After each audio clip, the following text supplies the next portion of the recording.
بسم اللہ الرحمن الرحیم۔ یہ کہانی اتنی سادہ نہیں جتنی سننے میں لگتی ہے، بلکہ اس کے پیچھے ایک ایسا سبق چھپا ہے جو انسان کو اندر تک ہلا دیتا ہے۔ میں جب بھی نماز پڑھنے کے لیے کھڑی ہوتی تو دل میں سکون اور اللہ سے بات کرنے کی ایک عجیب سی کیفیت پیدا ہو جاتی، مگر میرے اس سکون کو ایک ہی چیز بار بار توڑ دیتی تھی، میری نند کی اونچی آواز میں چلنے والے گانے۔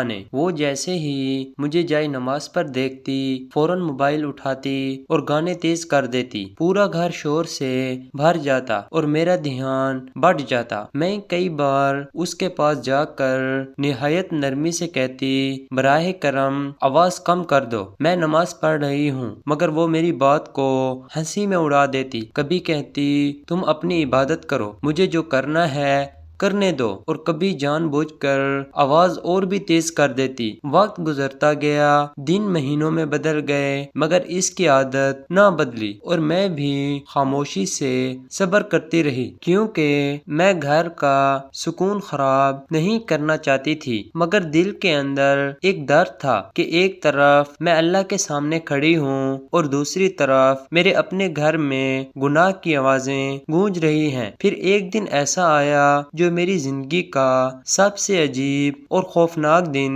بن گیا۔ وہ دن عام دنوں جیسا ہی شروع ہوا۔ میں نے وضو کیا، جائے نماز بچھائی اور نماز کے لیے کھڑی ہو گئی۔ ابھی میں نے نیت باندھی ہی تھی کہ حسب معمول میری نند نے گانے چلا دیے، مگر اس دن آواز کچھ زیادہ ہی تیز تھی، جیسے وہ جان بوجھ کر رہی ہو۔ میرا دل بے چین ہو گیا۔ میں نے نماز توڑ دی اور اس کے پاس گئی۔ اس بار میری آواز میں نرمی کے ساتھ ایک سنجیدگی بھی تھی۔ میں نے کہا، آج اذان کے وقت ہے، اللہ کے لیے گانے بند کر دو، مگر اس نے میری طرف دیکھا بھی نہیں، بس ہنس دی اور آواز اور بڑھا دی۔ میں خاموش ہو گئی، دل ٹوٹ سا گیا۔ میں واپس آئی اور آنکھوں میں آنسو لیے نماز مکمل کی۔ ہر سجدے میں بس یہی دعا کرتی رہی کہ یا اللہ اسے ہدایت دے دے۔ وقت گزرتا گیا، شاید 1 گھنٹہ یا اس سے بھی زیادہ۔ میں گھر کے کاموں میں لگ گئی،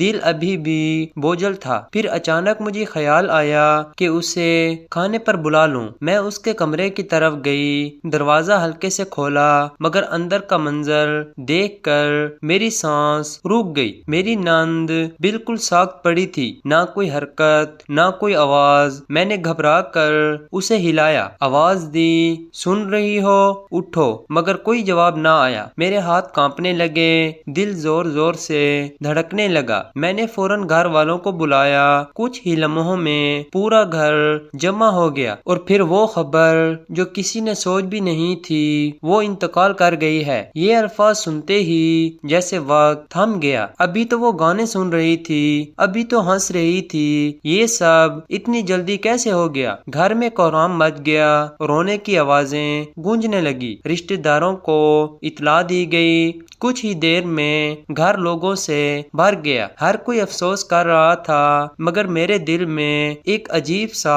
خوف بیٹھ گیا تھا۔ مگر میرے دل میں وہی گانے، وہی اذان کا وقت، سب کچھ بار بار ذہن میں گھوم رہا تھا۔ پھر اسے غسل دینے کی تیاری شروع ہوئی۔ چند خواتین اسے غسل دینے کے لیے اندر گئیں۔ میں بھی دروازے کے پاس کھڑی تھی، دل میں عجیب سی گھبراہٹ تھی۔ کچھ دیر بعد اندر سے سرگوشیوں کی آوازیں آنے لگیں، جیسے وہ آپس میں کچھ کہہ رہی ہوں۔ پھر ایک عورت باہر آئی، اس کے چہرے پر حیرت اور خوف دونوں تھے۔ اس نے دھیمی آواز میں کہا، ایسا منظر ہم نے کم ہی دیکھا ہے۔ میں نے پوچھا، کیا ہوا؟ مگر وہ خاموش ہو گئی۔ شاید وہ مجھے پریشان نہیں کرنا چاہتی تھی۔ بہرحال غسل مکمل ہوا، اسے کفن پہنایا گیا اور جنازے کے لیے تیار کیا گیا۔ گھر کے صحن میں چرپائی رکھی گئی، لوگ آہستہ آہستہ جمع ہو رہے تھے، ہر کوئی آخری دیدار کر رہا تھا۔ میں بھی آگے بڑھی، کانپتے ہاتھوں سے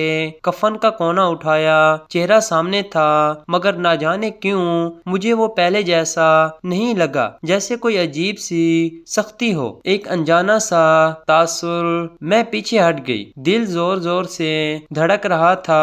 پھر جنازہ اٹھانے کا وقت آ گیا۔ مرد حضرات آگے بڑھے، چرپائی کو کندھوں پر اٹھایا گیا اور سب لوگ کلمہ شہادت پڑھتے ہوئے آگے بڑھنے لگے، مگر اچانک ایک ایسا منظر سامنے آیا کہ سب کے قدم رک گئے۔ جنازہ جیسے ہلنے لگا، پہلے ہلکا سا، پھر تھوڑا تیز، جیسے اندر کوئی بے چینی ہو۔ لوگوں نے ایک دوسرے کی طرف دیکھا، کچھ نے کہا شاید ہاتھ پھسل گیا ہوگا، مگر چند لمحوں بعد پھر وہی حرکت، اس بار زیادہ واضح۔ کچھ لوگ گھبرا گئے، کچھ نے استغفار پڑھنا شروع کر دیا۔ فضا میں ایک عجیب سا خوف پھیل گیا، اور پھر کسی نے بلند آواز میں کہا سب کلمہ پڑھو۔ سب نے بلند آواز میں کلمہ پڑھنا شروع کیا، مگر عجیب بات یہ تھی کہ جیسے جیسے کلمہ پڑھا جا رہا تھا جنازے کی حرکت اور نمایاں ہو رہی تھی، جیسے کوئی بے چینی بڑھ رہی ہو۔ میرا دل لرز اٹھا، آنکھوں سے آنسو بہنے لگے۔ میرے ذہن میں وہی آخری منظر گھوم رہا تھا، اذان، گانے، انکار، اور پھر اچانک موت۔ میں وہیں کھڑی کانپ رہی تھی۔ دل میں ایک ہی سوال تھا، کیا یہ سب ایک اشارہ ہے؟ کیا یہ ہمیں کچھ سمجھانا چاہ رہا ہے؟ جنازہ بالآخر قبرستان لے جایا گیا، تدفین مکمل ہوئی، لوگ آہستہ آہستہ واپس جانے لگے، مگر اس دن کے بعد میری زندگی بدل گئی۔ میں نے پہلی بار اتنی شدت سے محسوس کیا کہ زندگی کتنی مختصر ہے اور ہم کس چیز میں وقت گزار رہے ہیں۔ ایک لمحہ پہلے ہنسی، دوسرا لمحہ خاموشی، ایک لمحہ غفلت، دوسرا لمحہ حساب۔ اس دن کے بعد میں نے خود سے وعدہ کیا کہ نہ صرف اپنی عبادت کو بہتر بناؤں گی بلکہ اپنے گھر کے ماحول کو بھی پاک بنانے کی کوشش کروں گی۔ میں نے نرمی کے ساتھ سمجھانا شروع کیا، قرآن کی تلاوت لگانا شروع کی اور گھر میں اللہ کا ذکر